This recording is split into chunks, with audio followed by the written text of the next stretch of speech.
ओम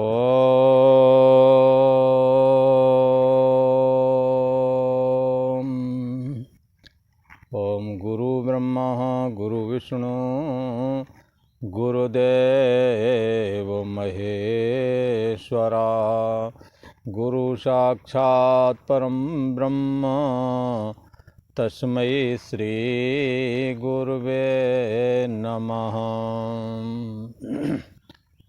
ओम सद्गुरुदेवाय नमः। योगेश्वर श्री कृष्ण भगवान की जय। ऐं सरस्वत्यै नमः। ओम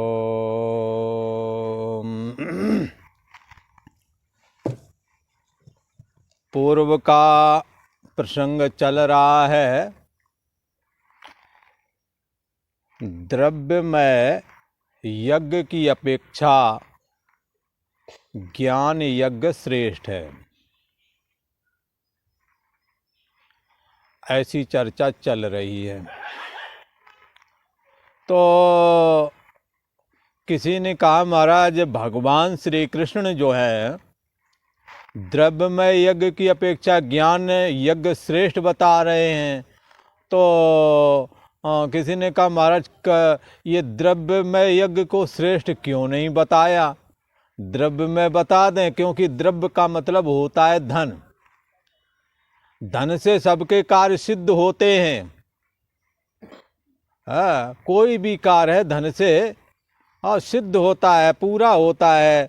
तो क्यों ना आप धन को कह देते, तो क्या इसमें गुरेज था? क्या इसमें बुराई वाली बात है?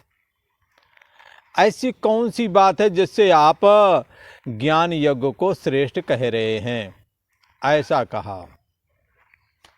तो ऐसा कहने पर कहते हैं, क्योंकि द्रव्य जो है क्रिया से उत्पन्न होता है। जैसी आप क्रिया करेंगे, जितनी मेहनत करेंगे उतना धन कमाएंगे। तो एक शास्त्र में सिद्धांत है कि क्रिया से जो भी फल प्राप्त होता है, कर्म के द्वारा जो भी फल प्राप्त होता है, वो फल नाशवान होता है। दूसरा, ज्ञान को नाशवान नहीं कहा। ज्ञान हमेशा अविनाशी बताया गया, चाहे जिसका ज्ञान हो। वस्तु खत्म हो सकती है, पर वस्तु विषय ज्ञान को आप कैसे खत्म कर सकते हैं? तो ज्ञान इसलिए ये कर्म के द्वारा उत्पन्न होने वाला जो फल है वो भी नाशवान है, अविनाशी। तो ज्ञान के द्वारा ये आत्म तत्व का जब ज्ञान होता है तो अविनाशी अयम अरे आत्मा, अविनाशी तत्व का ज्ञान है। तत्व ज्ञान अविनाशी है। तत्व ज्ञान के द्वारा प्राप्त होने वाला जो महान आत्मा, यही एक ऐसा है जो अविनाशी फल देता है। तो ये अविनाशी फल देता है, तो अविनाशी फल तो देता ही, साथ में हमारी जो हृदय ग्रंथि है उसका भी छेदन कर देता है। पर कर्म हृदय ग्रंथि को मजबूत करता है। जिस कर्म के द्वारा द्रव्य प्राप्त होता है वो हृदय ग्रंथि को मजबूत करता है। भला कैसे मजबूत करता है? आप देखेंगे, जिस समय आपके मित्र दोस्त आदि रिश्तेदार आदि जो थे, जो आपसे मिलनसार थे, मिलते जुलते थे, पर कदाचित उनके पास जब उनकी उन्नति हुई और उनके यहाँ पैसा बढ़ गया, फिर आप देखें कि वो कैसे बोलते हैं, तो आप पाएंगे कि किस तरह से उनकी हृदय ग्रंथि मजबूत हो गई है। ये हृदय ग्रंथि जो है ये कर्म करने से बढ़ती है, पर ज्ञान हृदय ग्रंथि को काटता है। ज्ञान कहेगा कि भाई अभिमान मत करो। तो श्रेयान द्रव्यमयाद यज्ञात, द्रव्यमय यज्ञ की अपेक्षा द्रव्यमयात यज्ञात ज्ञान यज्ञ श्रेष्ठ। ज्ञान में जो साधन भजन तपस्या की जाती है, अर्थात जो विवेक पूर्वक साधन भजन तपस्या की जाती है, वो तो सार्थक हो जाती है। और जो केवल शरीर के माध्यम से और धन के माध्यम से जो साधनाएं संपन्न होती हैं, उनमें विवेक यदि नहीं है तो वो साधनाएं बहुत अच्छा परिणाम नहीं दे पाती हैं। किसी ने कहा ये कैसे महाराज?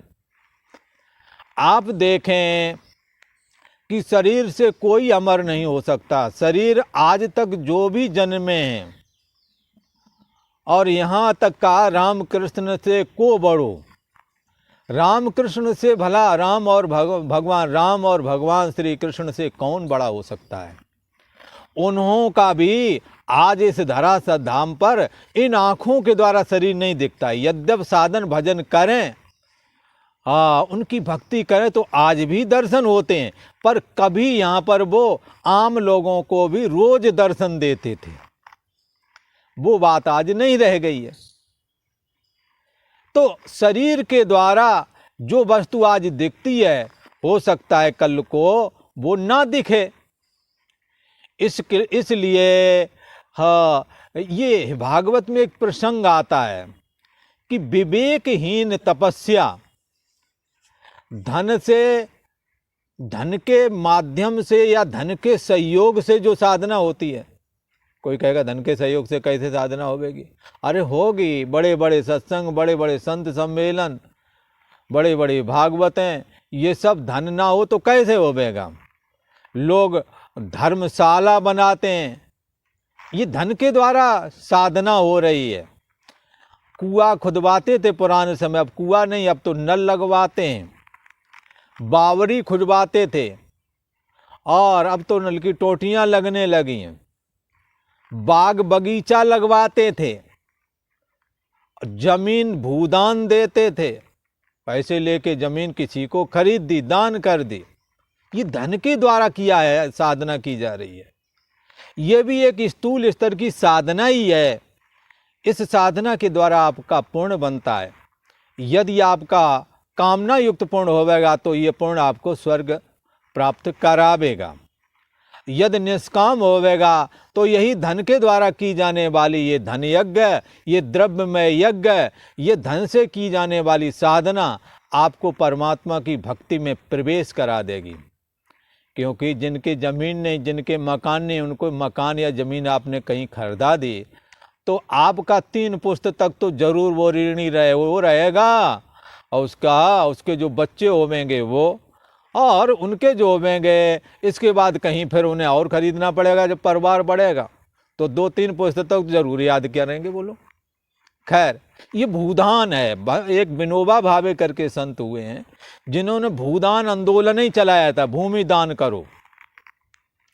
खैर, ये धन से यज्ञ संपन्न होते हैं, ये क्रियाशील हैं, पर वो धन से प्राप्त जो पुण्य इकट्ठा किया, जो यज्ञ किया, जो साधना की, तो उसके लिए कहते छीणे पुण्य मर्त लोके विशंति। यद्यपि उन्हें स्वर्ग की प्राप्ति होती है, परंतु पुण्य के क्षीण होने पर क्षीणे पुण्य मर्त लोके विशंति, फिर उन्हें दोबारा मृत्यु लोक में आना ही होता है। त्रैविद्या इसी प्रकार यज्ञ आदि करके स्वर्ग की स्थूल के द्वारा जब हमारे द्वारा शुभ कर्म होते हैं, त्रैविद्या माम सोम पापूत पापा यज्ञैरिष्ट्वा स्वर्गतिम प्रार्थयन्ते ते पुण्यमासाद सुरेंद्र लोकम।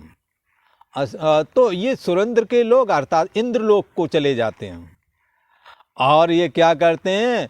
दिव्यान दिव्य भोगान, दिव्य भोगों को भोगते हैं, पर क्षीणे पुण्य मर्तलोके विशंति।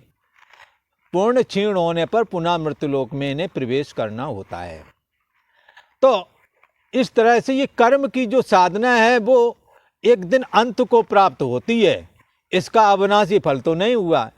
और विवेक पूर्वक यदि करते तो यही विवेक क्या होता कि परमात्मा के समर्पण होकर के और परमात्मा के लिए करते, तो आपका ये कर्म परमात्मा श्री हरि नारायण की भक्ति देता अथवा सदाशिव की भक्ति देता।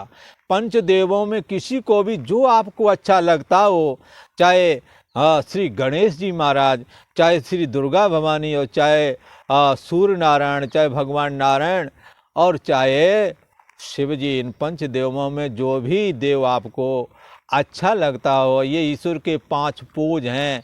5 ईश्वर नहीं हो गए बंधुओं, ईश्वर एक ही है। वो अपने 5 पूज के रूप में हमारे अंदर प्रकट हुआ है अभी तक वैदिक परंपरा के अनुसार। इसलिए इन 5 में से जो तुम्हें देव पसंद आ जाए, ईश्वर का जो रूप पसंद आ जाए, उसकी आप उपासना करें, उसके शरण होकर के आप चलें। तो यही कर्म आपको परमात्मा की भक्ति देकर दुर्लभ कैवल्य निर्वाण को, अर्थात मोक्ष को प्राप्त करा सकते थे, यदि विवेक पूर्वक चलते। तो विवेक न होने की वजह से हम स्वर्ग से छीणे पुणे मर्त्यलोके विशन्ति। इसी प्रकार भागवत में एक प्रसंग आता है, एक हिरण्याकश्यप और हिरण्याक्ष नाम के राक्षस थे। उसमें हिरण्याकश्यप नाम का एक राक्षस था। उसने सोचा मैं शरीर से अमर हो जाऊं। पर बंधुओं, शास्त्र का और हमारे सबका अनुभव एक ही है कि इस संसार में जो जन्मा है, हाँ, वो एक दिन उसकी मृत्यु होती है। गीता तो कहती है जातस्य ही ध्रुवो मृत्यु ध्रुवम जन्म मृतश्चा तस्मात् अपरिहार अर्थे न तुम शोचितुम अर्हसि। ये जिसका जन्म हुआ है उसका मरण निश्चित है। हाँ, ये एक अपरिहार्य अर्थ है, ये टाला नहीं जा सकता है। आप कितना भी उपाय करें, इस अर्थ को आप टाल नहीं सकते। हिरण्याकश्यप ने सोचा मैं देह से अमर हो जाऊं, इसलिए ब्रह्मा जी से वरदान मांगा कि देह से मैं अमर हो जाऊं। ब्रह्मा जी ने कहा देह से कोई अमर हो नहीं सकता, कोई दूसरा मांग लो। तब उसने चाल खेली। हाँ, लोग जो आज की भाषा में कहते हैं गेम, उसने गेम खेला। बोले क्या गेम खेला? बोले गेम ये खोला, उसने कहा बोले मैं दिन में ना मरूं ना रात में मरूं। फिर उसने सोचा दिन रात में सुबह शाम ना गड़बड़ हो जाए, तो कहा ना सुबह मरूं ना शाम मरूं ना दोपहर ही मरूं। बोले अच्छा। फिर दिमाग लगाया और तो कहता 12 महीना होते हैं, तो 12 महीना में मैं कभी ना मरूं, भला न पानी में मरूं ना अग्नि में मरूं, न गीले अस्त्र से मरूं न सूखे अस्त्र से मरूं। हाँ, इस तरह से उसने सारी जगह वो बंद कर दी जिससे मृत्यु हो सकती थी। वो सारी जगह पर उसने अपने को अपने दिमाग के अनुसार उसने पूरी कोशिश की कि मैं ना मरूं। पर परमात्मा, कहते हैं, एक कहावत कहते हैं, जब दर्जी जो है पाजामा सिलता है ना, तो पेशाब वाली जगह बना देता है कि इसको पेशाब लगेगी तो जल्दबाजी में ये कहाँ जाएगा, इसलिए वहाँ एक जगह बना देते हैं तो पेशाब करने के लिए। तो ईश्वर भी ये जो ईश्वर है ना, तुम्हारी बुद्धि जो निर्णय लेती है, वो निर्णय लेने से पहले ही जान जाता है कि आप क्या खिचड़ी पका रहे हैं। ये बुद्धि तो उसी ईश्वर की बनाई हुई है। उसने क्या किया, उसने उसको मारने का, ईश्वर ने क्या, जब अवतार लिया नृसिंह भगवान का, तो उसने ये वरदान मांगा था ना आदमी से मरूं, न जानवर से मरूं।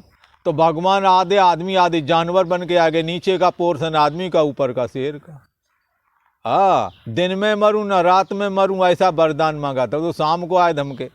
और 12 महीने में ना मरूं तो 13वां महीना ये जो आता है ना पुरुषोत्तम मास, इसमें ये 13वां महीना निकाला, इसको मलमास भी बोलते हैं। 12 जो 365 दिन होते हैं ना, इसमें 12 महीने होते। 12 महीने में जो तिथि 6 हो जाती हैं, वो तिथि 6 हो जाती है, उनको तीसरे साल में जब इकट्ठा करते, वो 6 वाले दिन, जितनी तिथि 6 हुई उतने दिन 6 हो गए, तो उसका एक महीना बना दिया जाता है। उसको कहते हैं पुरुषोत्तम मास। तो पुरुषोत्तम मास में भगवान ने उसे बोले किसी हथियार से ना मरूं तो नाखून से मार डाला। इसलिए आपने विवेक पूर्वक ये तप नहीं किया, इसलिए ये तप व्यर्था गया। और तप का फल जो ये अमरता मांगा था, वो अमर तो ना हो सके, राम राम सत्य हो गया। इसलिए श्रेयान, हे अर्जुन, द्रव्यमयात यज्ञात ज्ञान यज्ञ श्रेयान। द्रव्यमय यज्ञ की अपेक्षा क्रियाशीलता से, तपस्या से और धन से जो आप साधना अर्जित करते हैं, उस साधना की अपेक्षा ज्ञान रूप साधना, विवेक रूप साधना, या ज्ञान यज्ञ श्रेष्ठ है द्रव्यमय यज्ञ से? ऐसा कहा, इसलिए इस यज्ञ को श्रेष्ठ बताया गया है। तो किसी ने कहा कि महाराज ऐसा ये ज्ञान है, इसकी तो बड़ी महिमा है, तो इस ज्ञान को हम क्या प्राप्त कर सकते हैं, और तो उसका क्या उपाय है, ये हमें दुर्लभ ज्ञान कैसे प्राप्त होवेगा? ऐसा यदि कोई कहे तो उसके लिए कहते हैं, भगवान श्री कृष्ण ने कहा, हे अर्जुन, यदि तुम्हें ज्ञान प्राप्त करना है तो तुमने क्या करना है?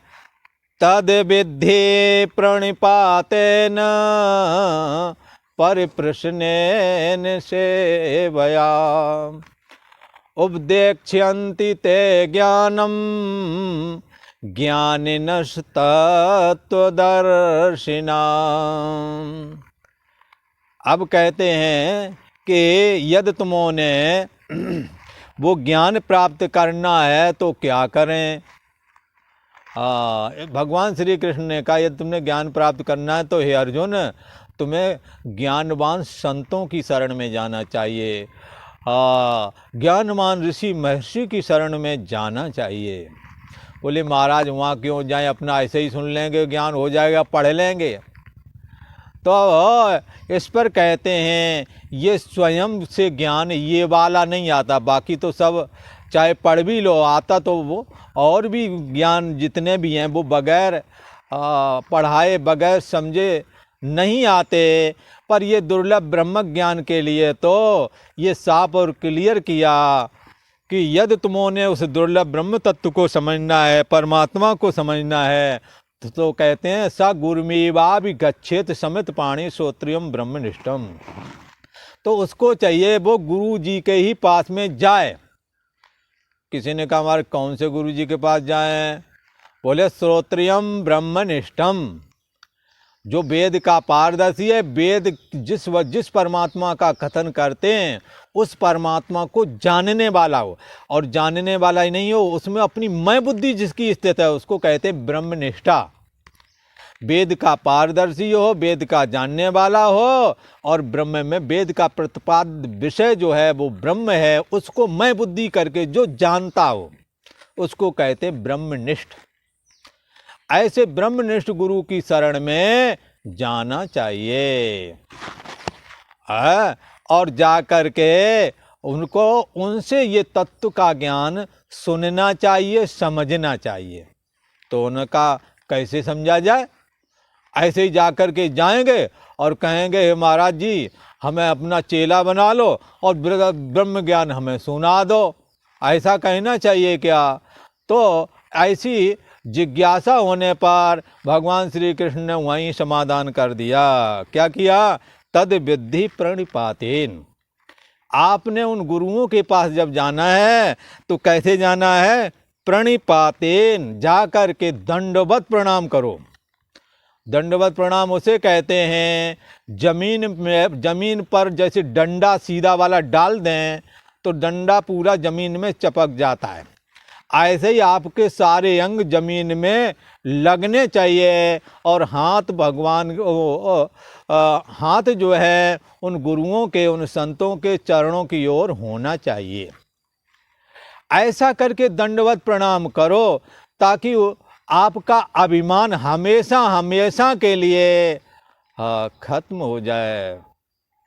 गुरुओं के आगे बड़े बड़े अवतारी पुरुष आए, उन्होंने भी अपने अहम को गलित हो करके ही उनसे उनकी सेवा करके सरलता पूर्वक प्रसन्न करके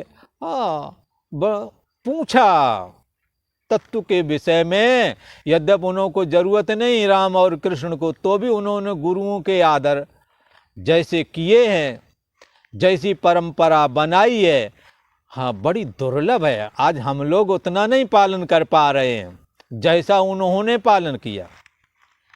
खैर क्या करना है, हमने वहाँ जा कर के सबसे पहले प्रणिपातेन, भली बात जाकर उनको प्रणाम नमस्कार करें, दंडवत प्रणाम करें। उन्हें लगे कि हाँ ये कोई समर्पण प्रधान साधक है, इसे ज्ञान की आवश्यकता है, उन्हें भी पता लगे। तो उनके पास जाइए और जाकर के उन तत्वदर्शी जो ज्ञानी महापुरुष हैं, हाँ उनके पास जाएं और इस दुर्लभ तत्व को समझें। कैसे समझें? प्रणिपातेन, भली भांत दंडवत प्रणाम करके और सेवया, सेवा करें। तो उन्होंने कहा हमारा लड़का बच्चा तो इनके होते नहीं ऋषि महर्षियों के, और प्राचीन काल के ऋषि महर्षि जिनके बच्चे होते थे, तो एक ऋषि महर्षि परंपरा है, एक सन्यास परंपरा है। तो सन्यासियों के बच्चे अच्छे होते नहीं हैं, वो तो अकेले ही होते हैं। उनके अगर उनकी सेवा करना थोड़ा सरल है, पर सेवा स्वीकार करें तब। बहुत सारे विवेकवान सन्यासी किसी दूसरे की सेवा स्वीकार नहीं करते। मेरे को ध्यान आता है, एक बुजुर्ग संत सन्यासी हुआ करते थे और हम लोगों के बीच में पुराने, अब तो उनका शरीर शांत हो गया, और वो 70-80 साल के हो गए। उनसे जब कहते थे लाओ महाराज जी तुम्हारे बर्तन धुल देते हैं, उन्होंने कहा जब तक हमारे हाथ पर चलेंगे हम किसी की सेवा स्वीकार नहीं करेंगे। बोले क्यों? बोले स्वयं दासो तपस्विना, तपस्वी अपनी दासता स्वयं करता है, किसी के भरोसे नहीं रहता। इसलिए ये किसी की सेवा जल्दी से स्वीकार करते नहीं, और अगर सेवा करवा लो थोड़े मोड़े काम से ये बहुत बड़ा एहसान भी मान लेते हैं। आपने झाड़ू लगा दिया उनके झोपड़ी के आगे पीछे, अथवा कपड़े लत्ते ही धुल दिए, अथवा ज़रूरत की जो चीज़ थी ला के दे दी, इतने से ही खुश हो जाते हैं। इसलिए प्रथम भगति संतन कर संगा, पहली भक्ति ही है ये कि आप साधुओं का संग करें, और वो जो चर्चा परमात्मा की करते हैं उनको श्रवण करें। द्वितीय दूसर रत मम कथा प्रसंगा, ऐसा करके जब चित्त निर्मल होवेगा तो आत्मा वारे द्रष्टव्य, आत्मा को जानना चाहिए। दृश्य धातु ज्ञान अर्थक है, इसलिए ये दृश्य शब्द का अर्थ देखने से ना लेकर ज्ञान करना चाहिए, ऐसा समझ के चलना चाहिए।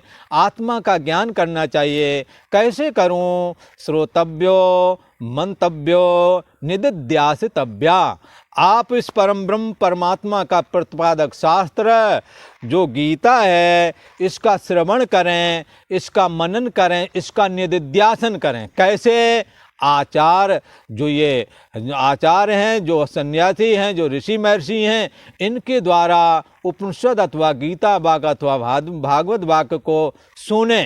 जैसे भागवत में आता है अहम ब्रह्म परम धाम ब्रह्माहम परमम पदम, ये जो तुम्हारा अहम है ना, जो दे करके स्वीकार किए हो, ये ब्रह्म है, आत्मा ही है। ब्रह्माहम, अहम ब्रह्म परम धाम ब्रह्माहम परमम पदम, जो ब्रह्म है वही परम पद है।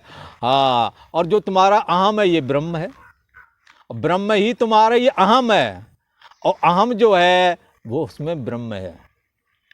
इसलिए अहम ब्रह्म परम धाम, जो एड़ी से चोटी तक जो अपनी तुम मैं मान रहे हो, ये मैं नहीं, इसका आश्रय प्रकाशक ब्रह्म चैतन्य परमात्मा है। ब्रह्माहम परमम पद, जो ब्रह्म है वही परम पद है, वही तुम्हारी मैं है। केवल देह मन बुद्धि इंद्रिय आदि से अपने को असंग कर लो, इनसे अपनी मैं को हटा लो, आपका निवास भगवान श्री कृष्ण के अंतर्यामी स्वरूप में हो जाएगा। इसलिए ये बात जाकर के आप कहाँ समझेंगे? तो उसके लिए कहा तत्वदर्शी ज्ञानी महर्षि अथवा सन्यासी जो भी हैं, आप उनके पास जाइए, उनको प्रणाम करें, दंडवत प्रणाम करें और सेवा करें। कैसे? कपट छोड़ करके, पता लगे सेवा तो करे, पीछे जाकर सेवा भी कर, पीछे कटिंग भी करते। हम गए थे महाराज जी के पास, महाराज जी के यहाँ बाकी सब ठीक है, पर हमने देखा महाराज जी ऐसा करते हैं, वैसा करते हैं, ऐसा तो हम लोग नहीं करते हैं। तो ये कपट है, ये कपट भाव छोड़ करके आपने सेवा करनी है। आप छल छिद्र रखे हुए कपट करें, काहे को सेवा करने के मत जाते है। ऐसा कौन सा है जिसमें गुण नहीं, ऐसा कौन सा है जिसमें दोष नहीं। यदि पूरे गुण ही गुण होते तो हम देवता होते, और पाप ही पाप होते तो हम जानवर होते। ये मनुष्य है, ये मनुष्य शरीर में गुण और दोष बराबर रहते हैं, इसलिए सुख और दुख सभी को अनुभव में आते हैं अपने जीवन में। तो इसलिए आप इन्हों की सेवा कैसे करें, सेवा करें और कपट छोड़ करके सेवा करें, और परिप्रश्नेन सरलता पूर्वक पूछें, गरूर भर के नहीं, महाराज जी ऐसे कैसे होता है, आपने ये कहा था ऐसे तो नहीं हो सकता। तो आप उन्हीं को जबान पकड़ने में लगे पड़े हो, तो वो कहाँ अपनी मन की बात बताएंगे आपको, है। इस करके सरलता पूर्वक प्रश्न करें, और तत्व दर्शनः ज्ञानिना, वो तत्वदर्शी महापुरुष जो परमात्मा को जानने वाले हैं, हाँ, तो वो जो ऐसे जो महात्मा है, तो परमात्मा तत्व को समझने वाला, जानने वाला, उसमें अपनी मैं बुद्धि को स्थित रखने वाला जो ज्ञानी महात्मा है, ज्ञानम उपदेक्ष्यन्ति, तुझे तत्व ज्ञान का उपदेश कर देवेंगे। इसलिए भगवान श्री कृष्ण ने मुक्ति का ठेका मानो संतों को दे दिया, ऋषि महर्षियों को दे दिया, अपने भक्तों को दे दिया। हाँ, वो कहते हैं हम नहीं, साधुओं के पास जाओ। इसलिए कहते हैं उन ज्ञानी महापुरुषों के पास जाओ, वो तुम्हें तत्व ज्ञान का उपदेश करेंगे, तुम्हें बताएंगे कि तुम देह नहीं हो, मन नहीं हो, इंद्रियां नहीं हैं, मन बुद्धि तुम नहीं हो, तुम इसका जो जानने वाला वो तुम हो। ये जगत क्या, माया क्या, जीव क्या, ईश्वर क्या, ये सारी बातें क्लियर हो जाएंगी जब वो उनका उपदेश सुनोगे। इसलिए आप उन्हीं के पास जाइए। संतों ने तो कहा मुक्ति के दाता राम हैं, संत जपा में नाम। यद्यपि मुक्ति तो परमात्मा में स्थिति से ही, परमात्मा के जानने से ही मुक्ति होती है, पर उस परमात्मा को जनाने का काम संतों को दिया गया है, गुरुओं को दिया गया है। और आज इतनी ही चर्चा करते हैं। ओम शांति शांति शांति।